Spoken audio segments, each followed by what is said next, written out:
في راديو زمان كل اللي فات هيرجع تاني. دراما من زمن فات، برامج من زمن فات. البرنامج العام يقدم لكم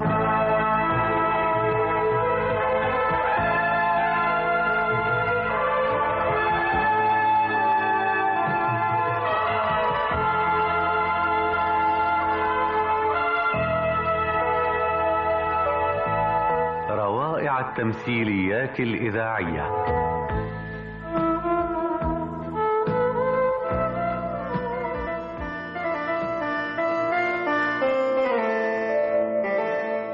وصية المرحوم. وصية المرحوم صبري عبد المنعم، فريدة مرسي، المرحوم يسرية الحكيم، وأحمد خليل.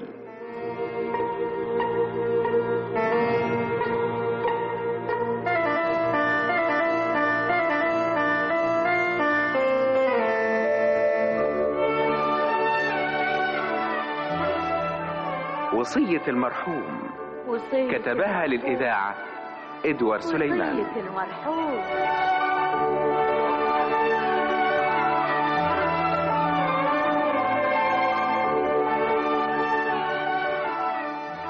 وصية المرحوم إخراج محمود فتح الله.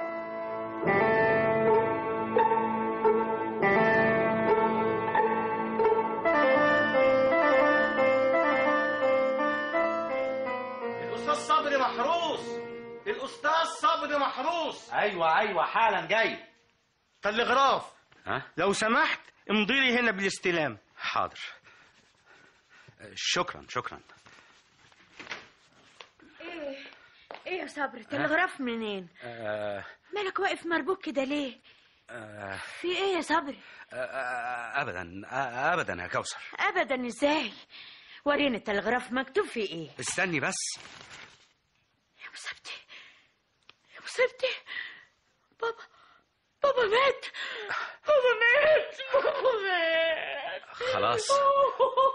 خلاص يا كوثر، بلاش الدموع دي ارجوكي، بلاش الدموع دي. كوثر هدي نفسك يا كوثر.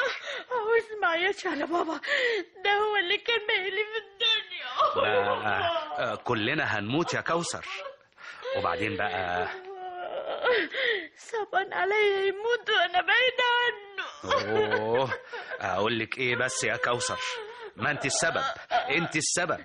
ما احنا كنا عايشين معاه وانت اللي سبت البيت، وبقالنا دلوقتي 4 سنين سايبينه، والراجل جالنا وزارنا مرتين في المدة دي، واقول لك نروح نزوره، او بمعنى اصح نرد له الزيارة، ما بتسمعيش كلامي. منها لله ثانية اختي، هي السبب ازاي بس يا كوثر؟ اختك ما طردتكش من البيت، انت اللي سبتيه بخاطرك. ايوه سبته من كتر النكد، كل يوم تدب معايا خناقه، اعصابي خلاص ما احتملتش يا صبري. ما انت كنت معايا يا اخويا وسامع وشايف كل حاجه. ايوه يا كوثر. انت كان ممكن تتحملي كمان شويه علشان خاطر والدك الله يرحمه. ده كان راجل كبير في السن ومحتاج برضه لشويه رعايه منك. وارجع واقول برضه انت السبب. ايوه إيه؟ انت السبب في عدم زيارتي ليه طول ال4 سنين اللي فاتوا دول. انا يا كوثر؟ ايوه انت، قلت لك 2 3 نروح نزوره وانت ما طوعتنيش. ايوه يا ستي، حصل، بس انت عارفه اني مشغول على طول. انا كمان مش بلاقي حتى نص ساعه ارتاح فيها. طول النهار بدرس في المدرسه، وارجع البيت يا دوب اكل لقمه وابتدي في الدروس الخصوصيه لحد نص الليل، حتى في الاجازات.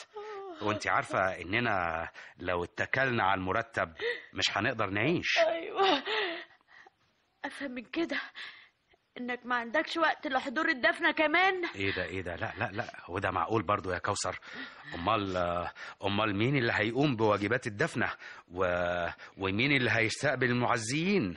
ده المرحوم والدك كان غالي علينا قوي، وانا ما انساش فضله علينا الحقيقه. يلا بسرعه، البسي وهاتيلي البدله السوداء من الدولاب علشان ناخد تاكسي ولا نضيعش وقت.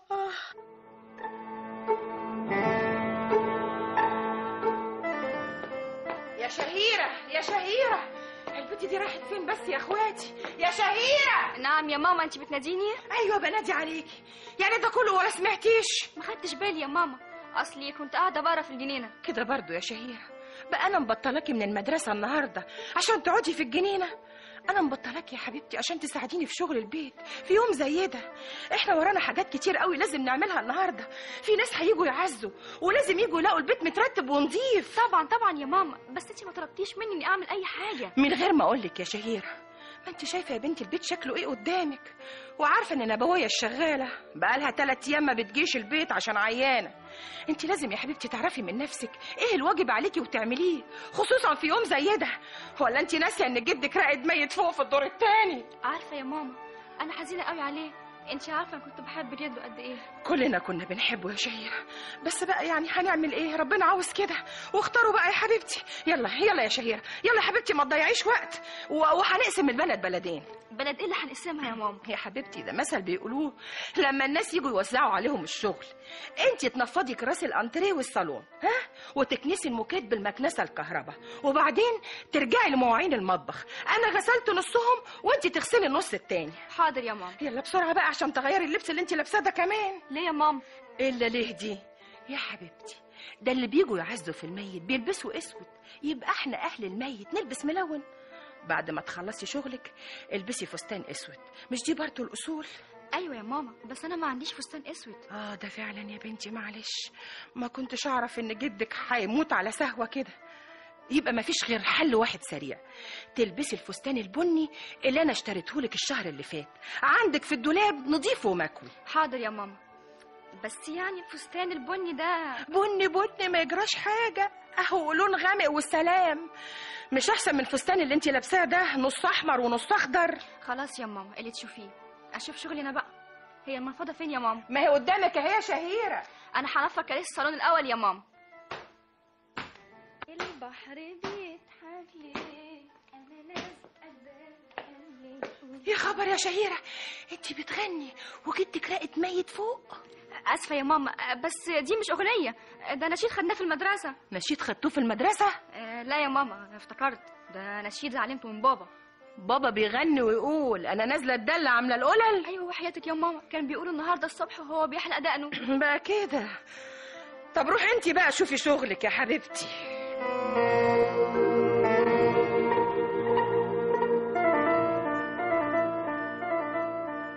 يا ثانية، يا ثانية، انت فين يا ثانية؟ انت فين يا ثانية؟ انا اهو. بقالي ربع ساعة بنده عليك ودورت عليك في البيت كله ما لقيتكيش. هروح فين يعني يا فريد؟ هو ده يوم اسيب فيه البيت؟ ماني راجل كنت مستغرب، بس لازم اعرف دلوقتي انت كنت فين؟ كنت في الدور الثاني. يا الدور الثاني اللي ايوه في الدور الثاني اللي وجراتي وطلعت لوحدك ازاي؟ بسم الله الرحمن الرحيم، الموت له رابع يا ثانية. كان لازم اطلع يا فريد. هو ايه اللي لازمه؟ عشان اخد حقي قبل غيري ما يجور عليه. حقك ايه؟ انا مش فاهم. علبة المجوهرات بتاعت ماما الله يرحمها. الله يرحمها، مالها؟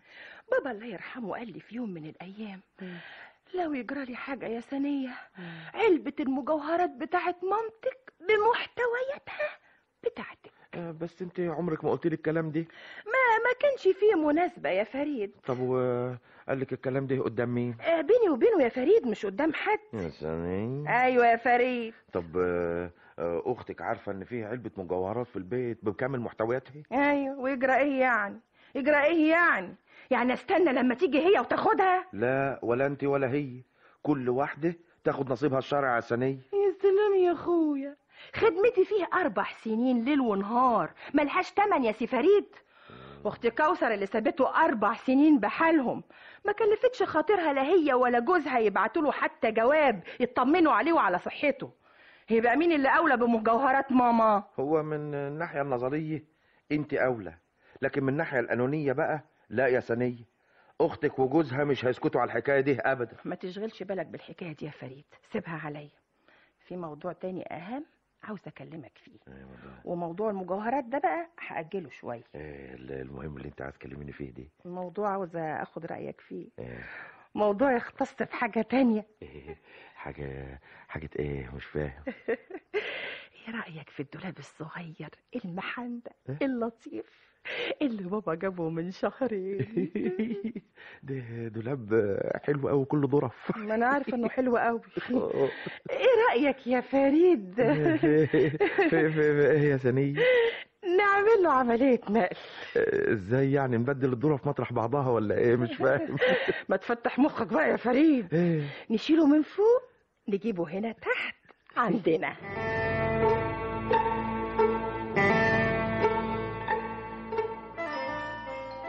يا خبر يا خبر يا ده المصيبة. يا ده المصيبة. في ايه؟ ده لازم وصله. لازم البس الجاكيتة بسرعة. يلا يا فريد وناخد هدومك. شهيرة تعالي هنا يا بنت. تعالي بنت يا شهيرة. ما تبصيش كده من الشباك لا يشوفوكي. وصلوا يا ماما وصلوا. ما انا عارفة. خلاص يا بنت جدك ميت فوق. روح افتح الباب انت يا فريد. عبال ما انا احط في شعري بنستين احسن شعري منعكش. لا لا لا بقول لك ايه. افتحي انت احسن اني مش عارف اربط كرافتي. حاضر هروح انا افتح وامر الله كل حاجه عليا. ايوه الكرافته لازم يشوفوني وانا لابس اخر حلاوه يعني. بس ايه انا مش هخلي الساعه ده في ايدي لحسن يفهموا حاجه كده ولا كده. اهلا ابتدينا. خلاص يا بابا ما قلناش هنشوفك دي. كفايه يا كوثر. يا كوثر يا حبيبتي كفايه من الصبح. عينيكي يا حبيبتي. ما كفاكيش العياط اللي عيطتيه في الاتوبيس وخليتي الركاب يتلموا عليكي ويعرفوا حكايتك ايه. كان غالي عليا قوي يا سنية. كان غالي علينا كلنا يا كوثر يا اختي. مش بروحكم كده يا ستات. بالراحه. تعالوا اتفضلوا. ده العياط وحش. تعالوا اقعدوا في الانتريه. تفضلوا واقفين كده. بالراحه خلاص يا كوثر. ما يصحش. انتوا عملتوا ايه حبيبنا ابونا مات. بس بقى ده كان كله صحة. بس يا اخوانا مش اللي كده. نابه ده هم الناس كانوا اللي اول يعيطوا امبارح ويعملوا بس العمايل كان عيد ميلاده وخرجنا وهيصنا وانبسطنا. يا حبيبي الحمد لله على السلامة. باينكم تعبتوا في السفر لحد ما جيتوا هنا. اهلا وسهلا. ابدا ما تعبناش في السفر. ماما احنا تعبنا من اللف في المحلات عشان نجيب لبس جديد اسود يليق بالمرحوم. مش نيجي لابسين لبس عندنا بقاله 4-5 سنين. الميت برضو له احترامه. ناس هتمشي في الجنازة وناس هتيجي تعزي يقولوا ايه اهل الميت مستهترين بيه. والله يا اختي انتوا قاعدين في مصر ومصر كلها محلات ملابس جاهزة. قصدي يعني تقدروا تجيبوا كل حاجة وبسرعة. انما البلد اللي احنا فيها دي ما فيهاش محلات ملابس جاهزة. انا شخصيا لو ساكنة في الواحات كان برضو لازم اجيب لبس جديد احتراما للميت. يا كوثر يا حبيبتي فيه ناس ما بيهتموش بالمسائل دي. يعني ايه ما يهتموش ازاي بس يا صبري؟ يهملوا في ميتهم للدرجة دي؟ اللي ما بعتولنا يقولوا انه عيان ولا حاجة. لا مؤاخذة يعني يا استاذ صبري ده ما كانش عيان ولا حاجة الله يرحمه. ما قلتلناش المرحوم مات ازاي؟ انت هتقلبي علينا المواجع ولا ايه؟ كلها ما بتموت يا حبيبتي. بس يا سنية بس هو الحمد لله يعني ما تعبش ولا حاجة. ربنا أكرمه ما طولش اتخطف. أيوة يعني معلش بس الدكتور قال إيه؟ قال عنده إيه؟ الدكتور قال يعني أصل الدكتور ما لحقش يجيله. جاله بعد السر الإلهي ما طلع. بتقولي إيه؟ يعني مات قبل ما يجيله الدكتور؟ طب والدكتور ده جبتوه منين؟ قوليلي دكتور مشهور؟ ايوه هو هنا من البلد يعني. كنا هنبعت نجيب له دكتور من مصر ولا ايه؟ ومشهور ولا مش مشهور يعني؟ هو يعني اللي كان موجود ساعتها وفي عيادته. دكتور كبير في السن؟ لا شاب صغير حلو كده يعني. يا حمتي يعني ما تودكش لسه في الطب؟ لا ده حلو قوي. يعني سبت الراجل يموت من غير ما تسعفوه؟ والدكتور لما كشف عليه قال لكم مات من ايه؟ قال يا اختي انه مات من كوما جاتله. نعم كوما؟ والكوما دي ايه؟ الكوما دي انا افسرها لك بالبلدي يعني. الكوما انخفاض كبير في نسبة السكر اللي بيبقى في الدم قوم يخلي المريض يغمى عليه وانطلت الغومة بتاعته شوية ينسر يموت زي ما المرحوم مات. ما تعملوش كده يا بابا عيني عليك يا حبيبي عيني عليك. عملوا فيك وكان ممكن يصرفوك. ده انا دافع للدكتور من حر جابي. كل اللي عملناه ده قلبي كوثر كوثر قلبي كوثر فوقي يا كوثر. الراجل وموتوه علشان سبتوه من غير علاج، لسه عاوزين تموتوا مراتي؟ حرام عليكم يا ناس. نبعت نجيب لها الدكتور.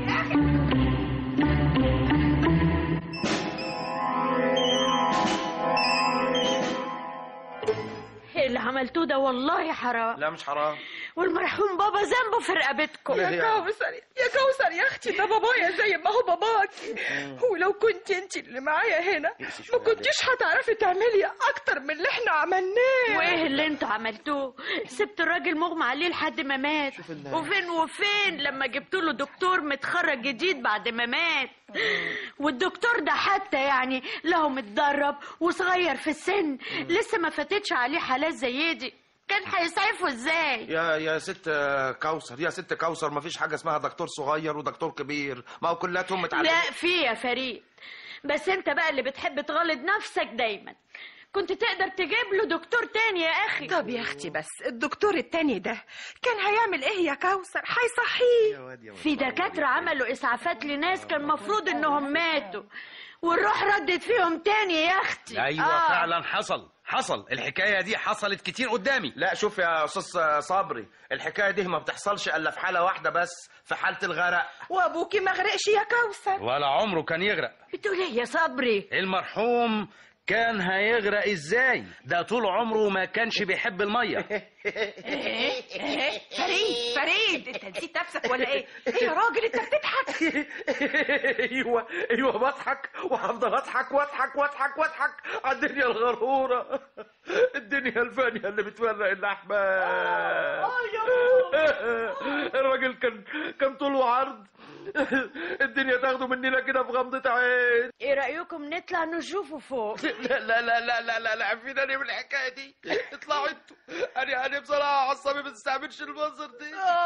وانا كمان يا اختي ما طقش اشوف انسان عزيز عندي، ومش عزيز وبس يا ناس، اعز انسان عندي في الدنيا رائد الرقدة دي.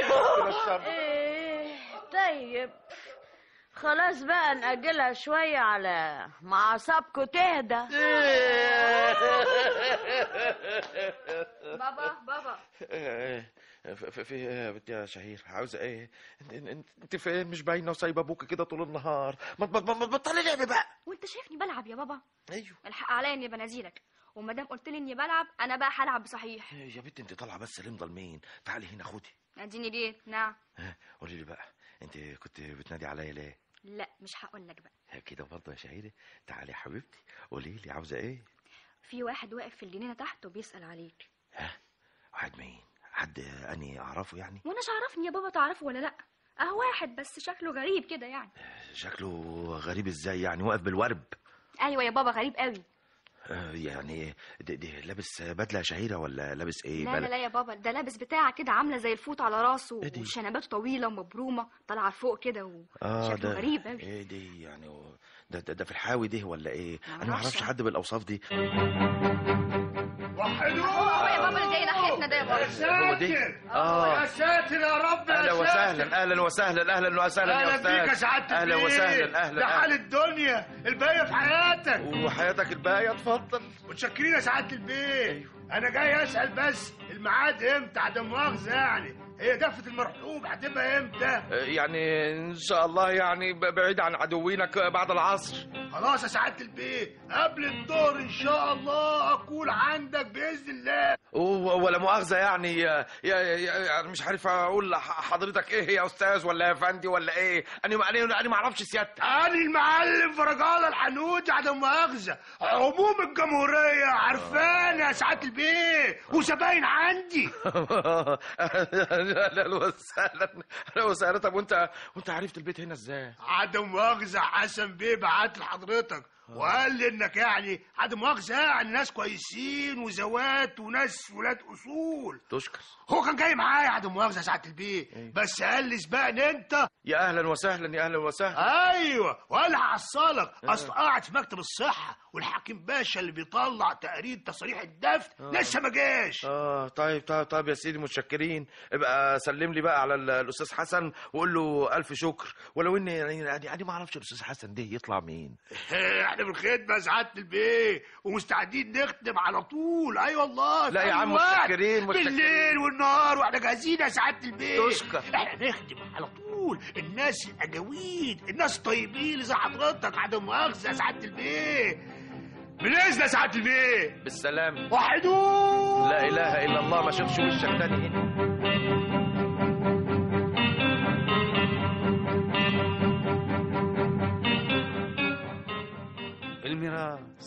الميراث يا سيد فريد، الميراث يا حبيبي. الميراث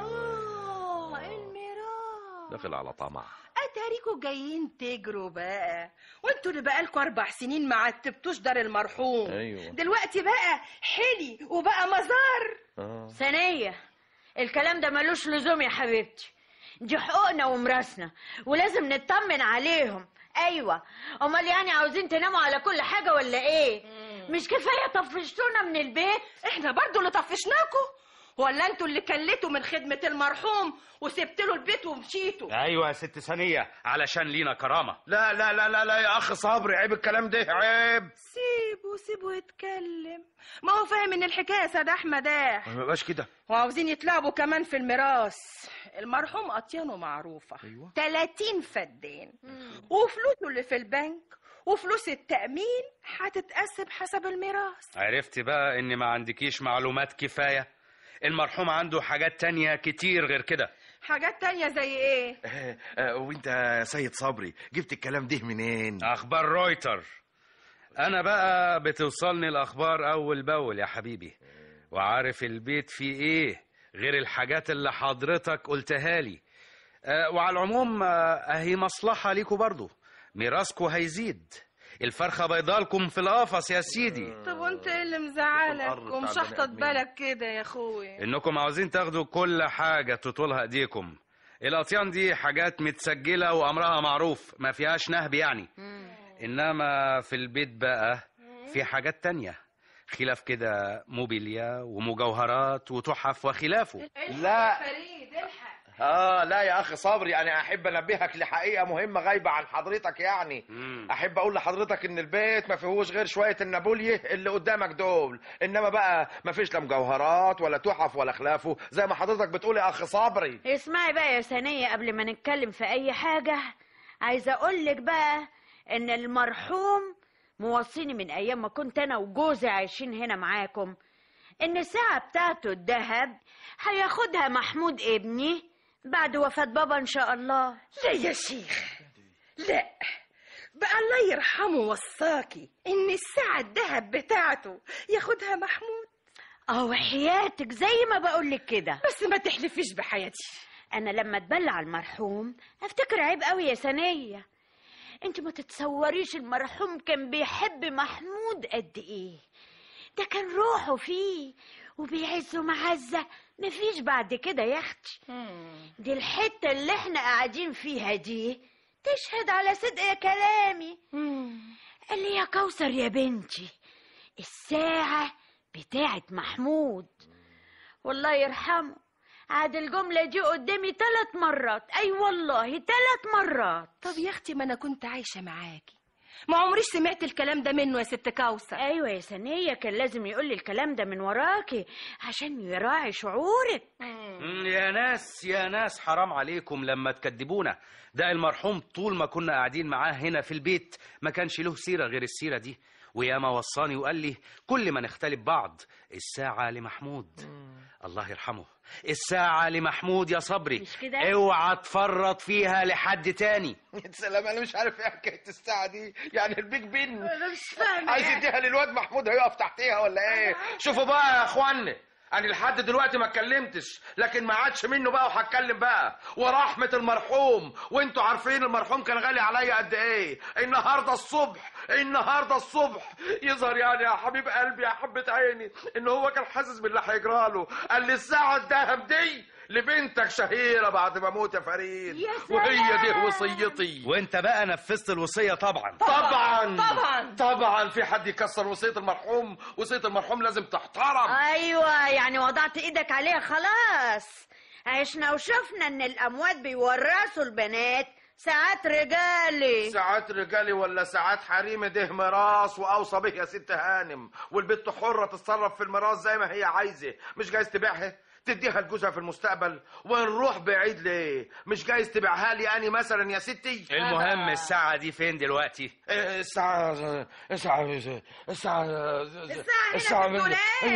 هنا في الدولاب. هي في الدولاب. الله على ده دولاب. أيوه. دولاب جميل قوي. انما ما قلتوليش الدولاب ده بقى بتاع مين ان شاء الله؟ ده احنا اشتريناه بالقسط. انا ما شفتوش هنا قبل كده. حلو قوي. بتاع مين ده؟ ده دولابنا يا ست كوثر. كده اهو. قولي بقى انه بتاع المرحوم رخر. قولي. ايوه ما انت زودتيها قوي. لا بقى ما تقلبيش الكلام، انا ما قلتش كده. لا ما تقولي يا ست كوثر، قولي ما بدالك، قولي كل اللي نفسك فيه. كملي. البدله بقى اللي انا لابسها اللي هي عيافه دي، اللي هي حتتين، الزاكيته لون والبنطلون لون، بتاعت مين؟ بتاعت المرحوم برضو؟ والقميص الحلو التفتاه ده بتاع مين؟ بتاعت المرحوم برضو؟ والتل لسانك اتلاوق ولا ايه؟ ها ما تكمل وتقول التلفيحه. ها افتكر دي بقى ما فيهاش قولان. حتى التلفيحه يا راجل طمعتوا فيها.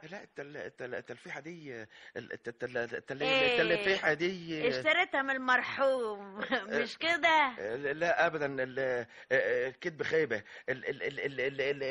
التلفيحه دي واحد كان نازل مصر انا قلت له جرى ايه يا كوثر؟ بيبقى واقف بالحديد. ده كان عنده برد في زوره، والتلفيحه كانت معلقه على كرسي جنب السرير، خدها ولفها حوالين رقبته التفيح. يا سلام. فيها ايه بس يا ناس؟ ايوه انا كان جسمي كله رطوبه، خدتها يعني عشان وكنت هرجعها تاني. ازاي؟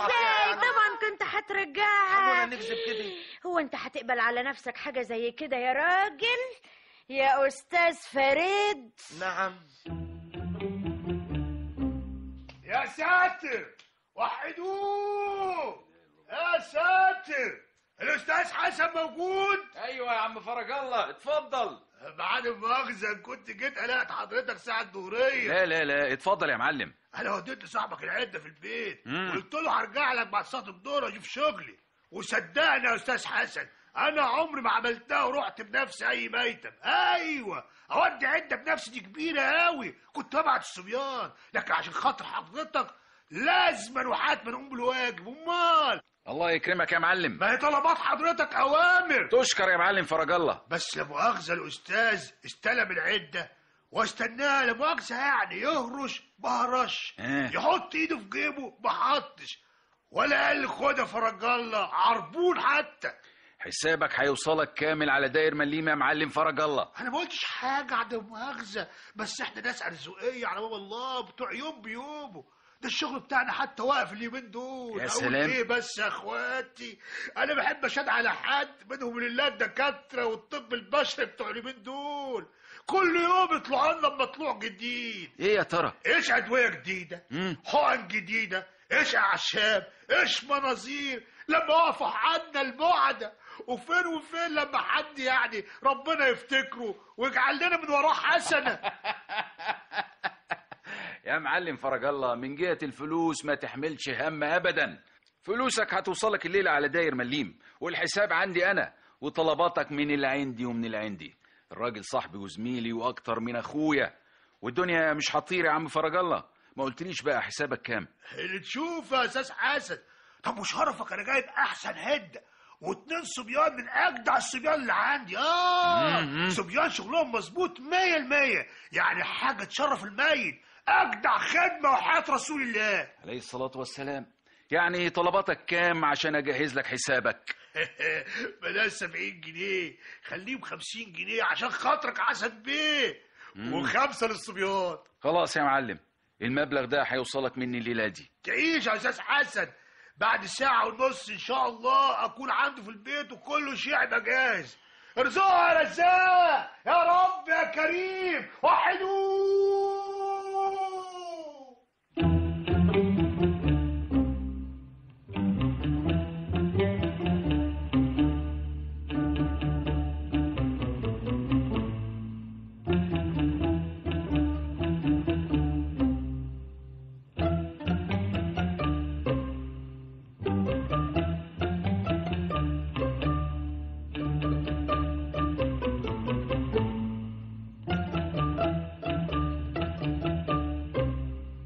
سنية يا سنية، انت فين يا سنية؟ يا سنية انا هنا يا ابن الحلال. هكون فين يعني؟ مراتك مش ممكن تتغلب ابدا. يعني ايه؟ مش فاهم يا بنت الحلال. ايه رأيك في ده؟ يا خبر ابيض يا خبر ابيض، دي الدبلة بتاعت المرحوم. لا، ده الخاتم الذهب بتاعك انت. ايه داني بتاع داني التلفيحة ايوه يا فريد، ايوه. انت عاوز تطلعني حرامية على اخرة الزمن قدام اللي يستاهل واللي ما يستاهلش. طب جبتيه منين؟ لقيته في الدولاب بتاع المرحوم. الدولاب اللي احنا نقلناه تحت. طب والبتاع الحلو، الدبلة اللي عاملة زي الخاتم دي، ولا الخاتم اللي عامل زي الدبلة دي هتبقى بتاعتي بس ازاي؟ ده صباعي غليظ، انا صباعي غليظ، ما تخشش في صباعي. بس اسمع، ما تطولش لحسن يسمعونا. المرحوم اداهولك هدية لما كان عيان السنة اللي فاتت، وانت سرت جنبه 10 ليالي تشوف كل طلباته. ايوه لكن انت بقى ما تطلعنيش كدابة، فاهم؟ ايوه بس صباعي قافش على صباعي. وبعدين صباعي مقفول. وبعدين يا فريد حطه في صباعك الصغير يا اخي. كده يبقى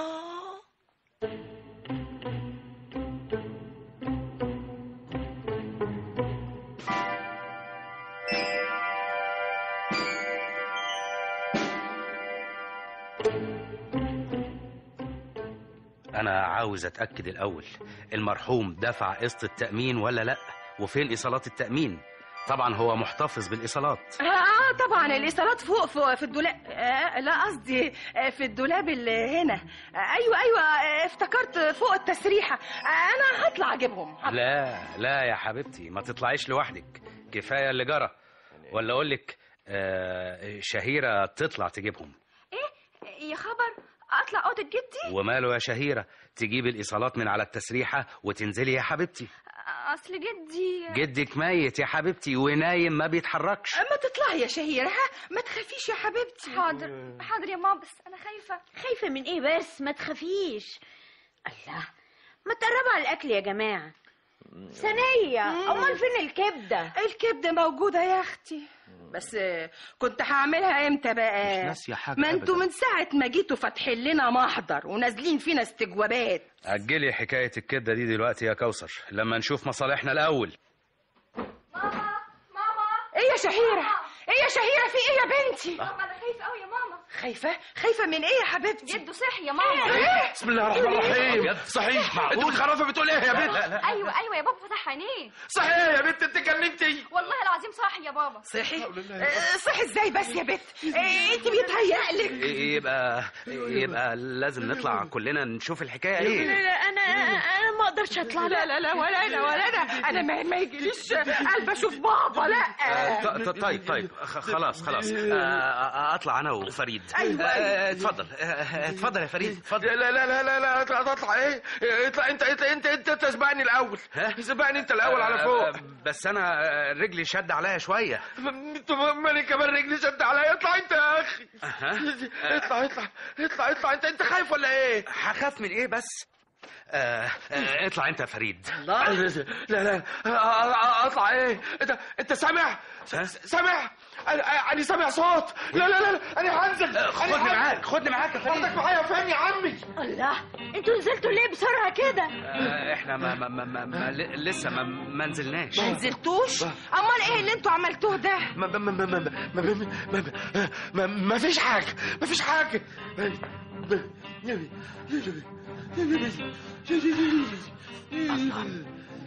حكايه البنت الشهيره دي لما شافتني؟ مين؟ كوثر؟ صبري؟ مش معقول. ايه اللي جابكم هنا؟ الله، انتوا مالكم؟ امدلكم ايدي اسلم ما بتسلموش. ما هو وانت يا صبري مالك؟ جريت واقف ورا الكرسي كده ليه؟ مالك يا فريد؟ ما بتسلميش ليه يا كوثر؟ فريد مالك يا فريد؟ غريبة أوي.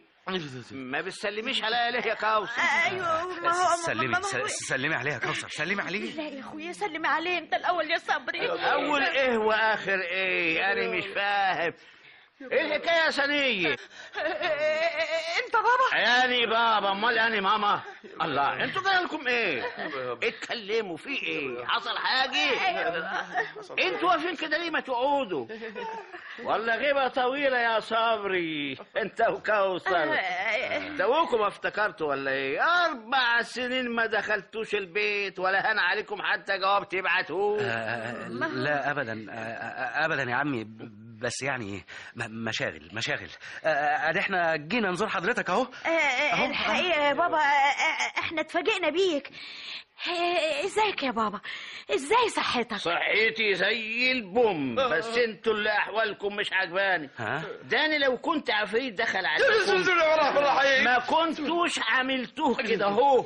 بالسرابين ومبسوطين والاكل مالي الترابيزه، قصدي يعني باقي الاكل، وبراد الشاي جاهز. امال حركاتكم دي سببها ايه؟ ايه اللي نابكم؟ مانيش عارف، لازم في حاجه مخبيينها عليا. لا، حاجه ايه يا بابا؟ حاجه ايه؟ اتفضل حضرتك اقعد اشرب الشاي معانا. مش قبل ما اروح اخد دش في الحمام علشان ارجع لكم فايق.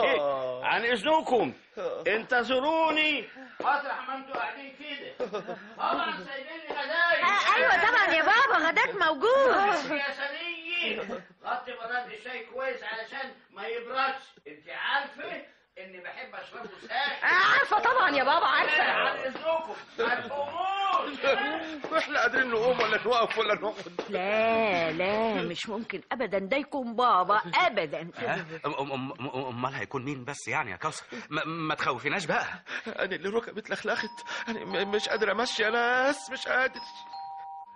مين يا ترى اللي بيخبط في الساعة دي؟ ده احنا في عز الظهر. قوم يا فريد، قوم شوف مين. مش قادر امشي، مش قادر. مش حد بنتي يا شهيرة استديني. روح انت يا صبري، ما تخليش الجرس يدق على طول كده. حاضر. انا مش قادر اعرف جوز اختك ده خايف من ايه؟ يعني انت مش خايف؟ مين اللي بيدق الجرس؟ انا حسن. اهلا حسن اللي جايبه ده دلوقتي. انا والله مكسوف من تعبك ويانا. تعب ايه يا صبري؟ ده احنا اخوات يا راجل. المعلم فرج الله فات عليا وقال لي اجي معاه، والراجل جاهز. ايه؟ وحدوه! ايوه جاهز بامر الله، وجايب الصبيان معايا، ودول عدم مؤاخذه ما بجيبهمش غير الغاليين قوي. حضرتك هتشوف الشغل اللي على اصول النهارده. المرحوم كان عزيز علينا، ايوه عدم مؤاخذه. حسن بيه موصيني على حضرتك اخر توصيه. طيب كتر خيرك يا معلم. ما هو ده العشم برضه. يا سلام، احنا خدامين يا سعاده البيت. لو سمحت يا معلم توطي صوتك شويه. من عينيا يا استاذ. انا بقول لك وطي صوتك يا معلم، مش عليه. في لا مؤاخذه الستات في البيت تعبانه، ولما بيسمعوا السيره دي هيتعبوا اكتر. تعالى نتكلم بره في الجنينه. يا امرك يا سعاده البيه، امرك. ده اللي بيموت يا سعاده البيت بتريح من قرف الدنيا وبلاويها، واكرام الميت دفنه عدم مؤاخذه يا سعاده البيت. بقول ايه، تسمح يا استاذ صبري كلمه بيني وبينك كده؟ الفلوس وصلتنا يا سعاده البيت وزياده كمان. انا ما بتكلمش عن الفلوس يا معلم، انا عايز الاستاذ في حاجه تانية. طب عدم مؤاخذه انا هروح اقعد تحت الشجره اللي هناك دي. طب اتفضل مع السلامه. في ايه يا صبري؟ انا الحقيقه كان ودي ان الحانوتي ده ما يجيش خالص. ما يجيش خالص؟ ليه؟ كنت هتأجل دفن الميت ولا ايه؟ قلت لك انا حسبته خلاص. بيني وبينك يا حسن ما فيش ميت ولا حاجه. ايه انت بتقول ايه؟ انا مش فاهم. المرحوم صحي يا حسن. بسم الله الرحمن الرحيم. صحي أيوة يا سيدي، ايوه صحي، ما كانش مات، كان عنده كوما مغمى عليه. ايه الكومه دي كمان؟ هو كان عنده سكر، كان مريض بالسكر، والكوما دي انخفاض نسبة السكر في الدم. ايوه والإغماء دي لما بتطول بتموت أحيانا، لكن هو بقى له عمر. يا خبر. طب والحاجات اللي عملناها دي كلها، تصريح الدفن والحانوتي ودار المناسبات، ده كله أنا هحاسبك عليه. أنا ما بتكلمش عن الحساب، أنا بتكلم عن الإجراءات اللي عملناها من غير داعي. ده الحمد لله كمان اننا ما بعتناش النعي للجرايد تنشره. يا خبر اسود، هو انتوا كمان كنتوا مجهزين نعي؟ ايوه يا سيدي، اخت مراتي كانت كاتبه شعر، شويه كلام اللي يقراهم يضحك مش يترحم على الميت. وكان خبر المرحوم اللي ما ماتش هيتنشر في كل الدنيا، وشوف بقى الحاجات اللي كانت هتترتب عليه. مش مهم دلوقتي. ما قلتليش يا حسن، انت هتتصرف مع الحانوتي ده ازاي؟ هتقول له ايه؟ اعمل معروف يا حسن، ما تقولوش ان الميت صحي، لحسن يعملها حكايه يدور يحكيها في البلد كلها وتبقى فضيحه. ما تخافش، انا هتصرف معاه، وهتصرف مع مكتب الصحه ومع دار المناسبات، ما تحملش اي هم. هقول لك ايه بس يا حسن، ورطه وقعت فيها، وجميل مش هنساهولك ابدا يا حسن.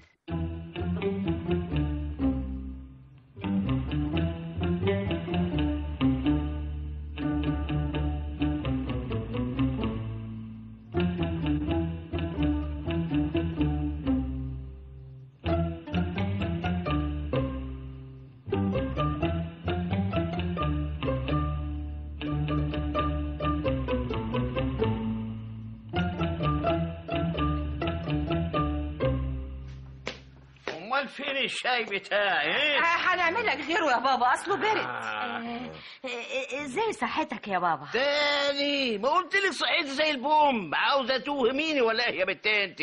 صحتي عال العال، وانا اراهنكم اني مش هكون اول واحد يدخل المدافن في البيت دي. ده اللي احنا عاوزينه يا بابا. امال ربنا يديلك طول العمر يا رب. تدعي لي تدعي عليا العمر واحد، بس انا شاعر انه عمري طويل. الله، الشبشب بتاعي راح فين؟ دورت عليه ما لقيتوش. والله قال انت لابس الشبشب بتاعي الجديد يا سي فريد؟ لا يا بابا، ده لابسه غلط. اصل ايه؟ هتقولي لي انه كان شبشبه؟ لا مش عادتك يعني يا استاذ فريد تعمل العمله دي؟ لا اصلا المداس بتاعي من غير مؤاخذه، كنت انت علقت ولا ايه؟ لا انا الشبشب عمك وتنزله حافي. لا يا فريد، ما حدش في الدنيا يعمل كده. ايه الحكايه؟ انت داخل في الشمال ليه يا استاذ صبري؟ هو عارف وانا عارف. بس انا بقى مانيش عارف. هو اللي بيموت بيصحى تاني يا جدي؟ بتقولي ده السؤال البايخ ده. امشي كنوس السلم يلا. ايه يا بابا؟ ايه يا ماما؟ في ايه؟ تاني اكنسهم؟ بابا كنسه دلوقتي وانت مسحتيه. يا بنت عيب احترمي نفسيتك قدامي، انا باكل السلالم يا بنت. امشي العبي بره. انا مش فاهم انتوا حابسين دم البنت ليه؟ احنا بنعلمها الصح، احنا عندنا هنا في الارياف بنعلم صح، بنربيه. انت دخلك ايه بقى يا صبري؟ وانا عملت ايه بس يا بابا عشان تربيني؟ ده انا كنت زعلانك منه مات. مين هو اللي مات؟ مات قطعا واحد من العيله. اتكلموا انطقوا قولوا لي مين اللي مات. هنقول لك يا بابا، هنقول لك. اصله واحد قريب صبري يا بابا، قريب صبري. وما تقوليش ليه يا صبري؟ ما تقوليش ان واحد قريبك مات علشان اقوم بالواجب، وعلشان كمان كلكم لابسين اسود وتسيبوني انا اخر من يعلم. بقول لك ايه، قول لي مين اللي ماتلك ده يا صبري؟ حماية.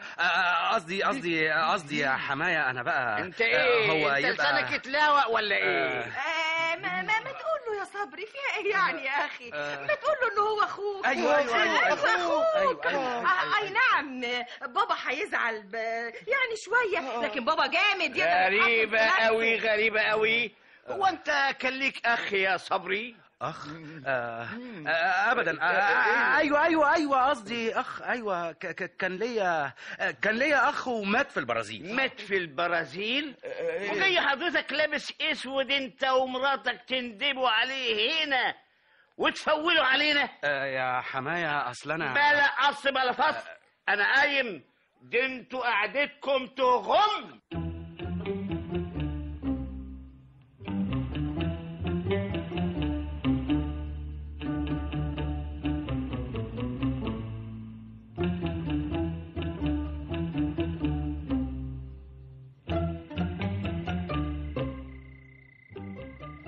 السلام عليكم. عليكم السلام ورحمة الله وبركاته. أهلا وسهلا، اتفضل. معلش يا بيه، هما كلمتين هقولهم لك كده على الماشي. ما أنا عارف ظروف حضرتك الباقية حياتك يا بيه. حياتك الباقية؟ يا سلام يا بيه، صحيح يخلق من الشبه 40. أي واحد يتلخبط بينك وبينه والله العظيم ما سعدت البيئة اتلخبط. بيني وبين مين؟ أنا مش فاهم. الله، حضرتك الصورة طبق الأصل من المرحوم. المرحوم؟ ها؟ المرحوم مين؟ أخو حضرتك عم سالم بيه، الله يرحمه ويحسن إليه. فعلا ناس كتير بيقولوا إنه كان شبهي. تماما يا سعادة البيه، شبهه تماما. ومين قالك إن عم سالم مات؟ الله، ده الحي كله عارف يا بيه، هو عم سالم كان شوية. ومين بلغك خبر وفاته؟ الأستاذ صبري جوز بنت المرحوم أخو حضرتك. أنا المشرف على دار المناسبات بتاعة العزاء بيه، واسمي مصلحي. أهلا وسهلا. أهلا بيك يا بيه. وحضرتك ما قلتليش أنت جاي ليه؟ أنا جاي لحضرتك في موضوع صغير بس موضوع مهم. موضوع إيه؟ هو موضوع بسيط بس الوقت نفسه يعني كبير الموضوع، لأنه حاجة تشرف الميت وأهل الميت، والمرحوم كانت قيمته كبيرة. برضو أنا مش فاهم موضوع إيه؟ الكراسي يا بيه. كراسي؟ كراسي إيه؟ أنا مش فاهم. دار المناسبات يا بيه مش ممكن يكون فيها كراسي. طبعا. أمال المعزيين هيقعدوا فين؟ أهو ده الموضوع اللي أنا جاي أتكلم فيه يا سعادة البيه. دار المناسبات مفروشة كراسي أي كلام، ويقعدوا عليها الناس اللي زي حالاتي كده. إنما الناس الأكابر بتعمل ترتيبها في كراسي تانية، بيأجروا كراسي كبيرة مدهبة عليها القيمة. فكرة كويسة يا سيد. قلت لي اسمك ايه؟ مصلحة سعادة البيه، محسوبك مصلحي.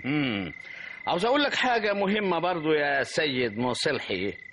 اتفضل يا سعادة البيه. مش جايز محدش يجي من الناس الأكابر اللي انت بتتكلم عليهم دول؟ ازاي ده يا سعادة البيه؟ ده انتوا ناس أكابر والحي كله عارفكم، عارفين المرحوم أخو حضرتك وكانوا أصحابه وحبايبه.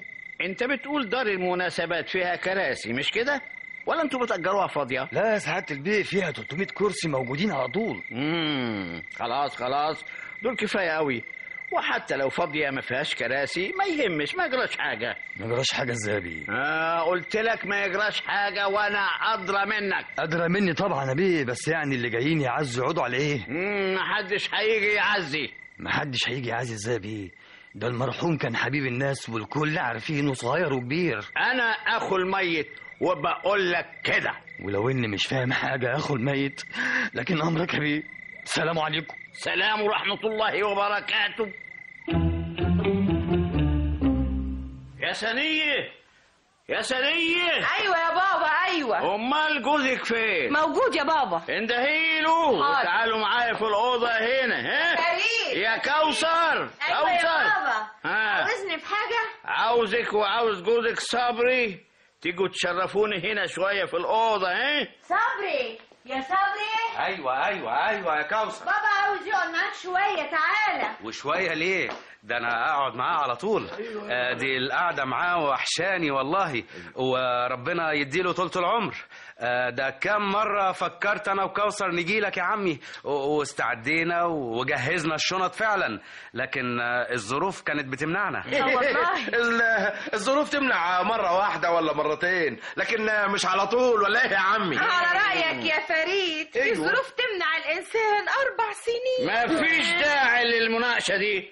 طبعا موضوع موتي ده مفروغ منه، ومش عاوز اقلب فيه لان فهمت كل تفاصيله. ايوه يا بابا من غير ما حد يقول لي حاجه. فرحتوا وافتكرتوا ان طاقه القدر اتفتحت لكم. لا لا لا لا لا يا عمي، الكلام ده جايز ينطبق على ناس تانيين. يا سلام. انما انما ما ينطبقش عليا انا وسنيه. امال ينطبق على مين؟ ان شاء الله هينطبق على صبري وكوثر. ايه؟ شوف ازاي 4 سنين وما قالولكش انت فين، على اللي جم فرحانين وكلوا جاتوه في الاتوبيس وما جابولناش حتى حته جاتوه في ايدهم. جاتوه ايه بس اللي كلناه يا جماعه؟ جبتوا الجاتوه من محل مين يا صبري؟ جاتوه ايه اللي كلناه بس؟ دول لقمتين اشتريناهم من الفطاطري، ما احنا كنا خارجين من البيت من غير فطار. فعلا الفطير بيوصفوه الدكاترة للناس الحزانة لأنه بيهدي أعصابهم شوية. سيبونا بقى من حكاية الفطير دي، ندخل في الجد. عاوز أسأل سؤال. الواحد لما ياخد حاجة مش بتاعته ويدعي امتلاكها يبقى ايه يا صبري؟ أيوة دي تبقى سرقة يا عم سالم. وبعدين يعني انا الحقيقه يا عمي ما بفهمش في الحاجات دي. ما تجاوب انت يا فريد. فريد يا عم الحقيقه حيف لنا 100,000 يمين ان الدولاب اللي نقله من اوضتك بتاعه. ايوه يا بابا. الكلام ده حصل يا فريد؟ حصل يا سنيه؟ لا والله العظيم احنا كنا ما تحلفوش. انا قبل ما ارقد الصبح الدولاب ده كان في الأوضة، فتحت عيني ما لقيتوش هنا، ومفيش غيركم في البيت. افتكرتوا اني مت وضعتوا ايدكم عليه. ايوه يا عمي واحنا جينا لقيناه تحت كمان. اشتريتوا مني بكام يا فريد؟ انا مش فاكر. ايوه قول له. لا لا لا يا عمي، اصل من غير مؤاخذه قاعد انا وثانيه تحت فسمعنا كده كركبه فوق، وما انا بقى طلعت اشوف ايه الكركبه دي، لقيت الفئران عماله تجري في الدولاب. وبعدين ايه اذا كان على الدولاب ده يعني ده دولاب قديم يعني انا مستعد ادفع ثمنه والله العظيم. بس ما تحلفش. قلت لك ثمن ايه بقى؟ ثمن ايه اللي هتدفعه يا سي فريد؟ قالوا لك ايه؟ بابا بيبيع دواليب؟ وايصالات التامين كانت فوق التسريحه، راحت فين؟ مانيش عارف. ايوه يا بابا، اصل بعد شهيره بنته تجيبهم من فوق عشان يعرف قيمه التامين قد ايه. وحصل اللي حصل يا بابا. انا قلت لشهيره كده بناء على كلامك يا صبري. ايه كلامي انا؟ ايوه ده انتوا كنتوا مستعجلين قوي على القبض، مش كنتوا تستنوا كنتوا تستنوا لما يدفنوني. بعد الشر عليك يا بابا. بعد الشر عليك ألف بعد الشر. طب وافرض بقى يا عم سالم ان احنا خدنا الدولاب، فيها ايه؟ ده احنا ما فيش اي فرق بيننا وبينك، وطول عمرنا بنخدمك، والدور والباقي بقى على اللي كانوا هاجرينك وجم النهارده ومعاهم جاتوه وعايزين ياخدوا الساعه الذهب بتاعتك من الدولاب، وقالوا انك انت قال ايه موصي بيها لابنهم محمود. اللي بيصطاد في الميه العكره ده اللي فيكم ما تجيبوش فينا. ايوه اسالوا يا بابا بس فين السبحه الكهرمان بتاعتك. وانت كان موقفك ايه يا صبري؟ مراتي صادقه يا عمي. انا سمعتك في الحقيقه بتقول لها قدامي ان الساعه دي لمحمود. شفتم؟ لا قدامك. غريبه، لازم انا ساعتها كنت عيان وبخرف. انتوا ما عندكوش شهود يشهدوا بوصيتي اللي انا عمري ما قلتها. صبري ومراته هم اللي بيطمعوا في كل حاجه، وبعدين يعني حكايه الساعه دي هم عايزين ياخدوها كده بدون وجه حق يا عمي. شوف ازاي يا خبر ابيض. ايوه صحيح فكرتوني. انا شفته بعيني بيسبح بيها ساعه ما دخلت عليكم وانتوا بتتغدوا لما نزلتوا من فوق اول مره. ايوه مظبوط يا عمي. ده اقول لك الحق بقى يا عمي عشان انا ما بكذبش، والبتاع قفش على ايدي قوي وعلى صباعي هيطيروا. صبري هو اللي اداها لي وقال لي خد خبيها معاك وبقى اداهاني وانا مسافر عشان تبقى بركه من عمي. وحياتك يا عمي ما حصل. انا لا اديته سبح ولا عمري شفت سبح ولا عمري طمعت في حاجه غيري، بس اهو اديك شايف عمال يغلوش في الكلام علشان حضرتك تنسى حكايه الساعه الذهب. والساعه الذهب فين دلوقتي؟ معيش غير الدبله في الدولاب يا بابا. ايوه في الدولاب اللي اشتراه منك فريد. ايوه في الدولاب. بتعمل ايه في الدولاب دلوقتي؟ ماني كنت انا انا شلتها في الدولاب يا بابا. ما هو الاستاذ صبري ادعى انها بتاعت ابنه. انا ما بدعيش ابدا. انا راجل غني ومستور ومش محتاج لساعه او لغيره. انا هوريك يا عمي النوتة اللي انا بأيد فيها اسماء الطلبة اللي بياخدوا عندي دروس والمبالغ المحصلة منهم كمان. ايوه وريهم علشان تعرف ان عيني مليانة ومش ممكن ابدا امد ايدي لحاجة مش بتاعتي. اتفضل يا عمي، ادي النوتة. طب حوش اللي وقع منك بقى يا صاحب المبالغ المحصلة. الله، ايه اللي وقع ده جراب نضارتك الذهب يا عمي. حتى النضارة كمان ما تعتقوهاش. ده كان عايز يقلش البيت كله لولا انا وقفت له. يا خبر، ايه اللي حط نضارتك في جيبي كده؟ انا الحقيقة يا عمي انا يظهر افتكرتها نضارتي. اصل يا عمي جراب نضارتي شكله تمام مظبوط. طب خليه بقى يوريك جراب نضارته يا عمي، نشوف شمبرها ذهب ولا لا. قوي ايوه وريها لهم. الله، نضارتي راحت فين؟ يا خبر يا صبري، يظهر نسيتها بقى في الاتوبيس اللي كنا جايين فيه. لا يا شيخ، اكيد صبري عمره ما لبس نضاره يا بابا. او يظهر بقى نضاره عمي نطت دخلت جيبه، يظهر انها كانت نضاره شقيه. ايوه زي الخاتم. لا بقى، وانت الصادق اللي شقي شويه الخاتم الذهب بتاع عمك اللي نط ودخل في صباعك. ده حتى يعني ده دخل في صباعي بالعافيه. ده انت ناس انه في صباعك عشان الحق يبان. لقطت الخاتم اللي كان على الكومودين واللي جنب سريري وانا نايم يا فريد. انا يا عمي. انتهت الجلسة وبعد استراحة قصيرة نقعد قعدة تانية لصدور الحكم.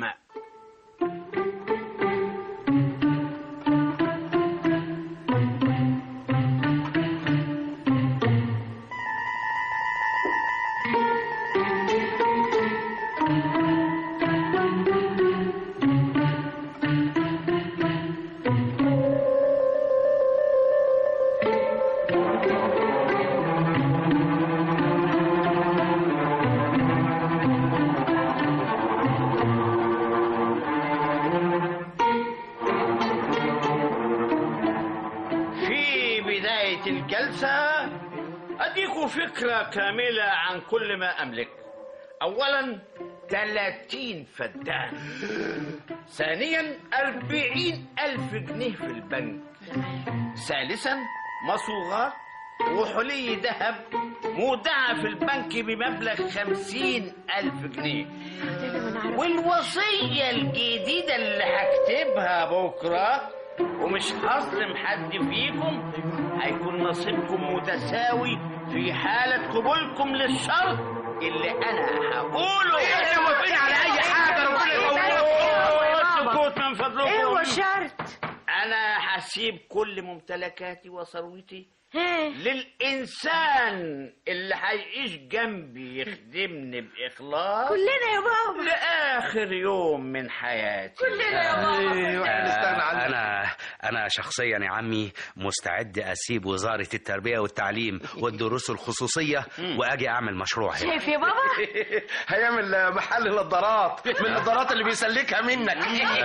لا، هفتح معرض موبيليا في دواليب وأنت الصادق. ولا هيفتح محل ساعات ومجوهرات. ولا هيفتح محل فطاطري سري. أرجوكم السكوت علشان أنطق بمضمون الحكم بالاطلاع على صحائف أحوالكم. أنا اخترت مين يعيش معايا. مين يا بابا؟ مين يا بابا؟ قول يا بركتني. قول. سميرة جارتنا ست أصيلة وأعرفها من 25 سنة. 25 سنة؟ كانت صاحبة المرحومة. ست لسانها بينقص سكر. الله. لا يوم كدبت ولا يوم نصبت ولا يوم ادعت الزور ولا يوم خانت العهد. بكرة هروح للمحامي بتاعي أخليه يعمل كل الإجراءات وكل طريقة علشان يطلعكم ايديكم فاضية من الميراث. والميراث اللي هحاول اني اقول كله للست سميرة. الست سميرة مراتي، واكون سعيد جدا لو خدتوا بعضكم وسافرتوا الليلة. ايوه بس الدبلة زنقة قوي. وهكون سعيد واسعد لو تخلوني ما اشوفكوش ابدا طول العمر.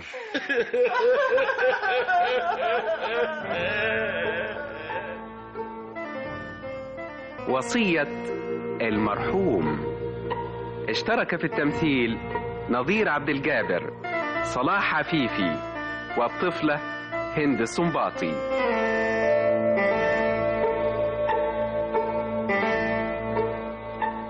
الهندسة الإذاعية محمد صادق. وصية المرحوم كتبها للإذاعة إدوار سليمان. إخراج محمود فتح الله. أعدت لكم هذه السهرة داليا رشدي.